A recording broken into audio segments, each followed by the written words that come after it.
In the first week of classes, we learned about 1D kinematics.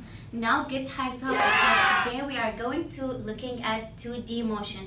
The main difference is that in 1D motion, the displacement of the body either happened in the horizontal or vertical direction.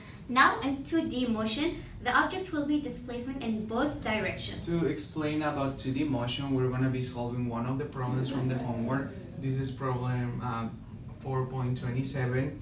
So in this problem, we're given that the radius of the Earth is 1.5 times 10 to the 11 meters, and we are assuming that a year is 365 days. So in part A, we're supposed to find the magnitude of the Earth's velocity, and for that we have this formula, which is 2 pi r over t. So since we're already given r, and we are given t, the first step that we're gonna do is transform t, which is in days, to SI units, so to seconds. So 1 day is equal to 24 hours, and each hour is equal to 3600 seconds. So if we multiply that, we get 3.15 times 10 to the 7 seconds. So after that, we already got the r and the t. So all we do is we plug in the numbers into the formula. After doing that, we're gonna be getting 2.99 times 10 to the 4 meters over seconds. And since in the question we're asked to find the answer to two significant figures, we round the number to 3.0 times 10 to the 4 meters over seconds. So another cool thing that we can do with 2D motion is that we can find the angular velocity. And so given from part A, which was solved for us, we have our regular velocity, which is 2.99 times 10 to the 4.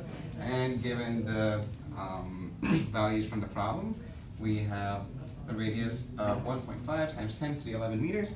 So using the formula in order to solve angular velocity, which would be omega equals v over r, we would get 2.99 times 10 to the 4 meters per second over 1.5 times 10 to the 11 meters.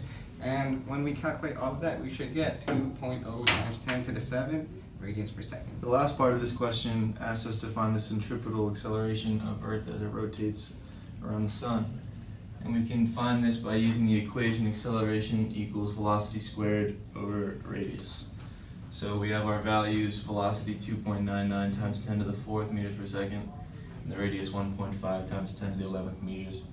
And we can just plug them into this equation right here. So we have the velocity squared over the radius. And when we do that and we calculate it out, we should get the final answer of acceleration is 6.0 times 10 to the negative 3 meters per second squared. And now that we're finished solving the equation, we've explained how you can use 2D motion to find the centripetal acceleration of the Earth as it rotates around the sun, which shows how many applications physics has in the real world.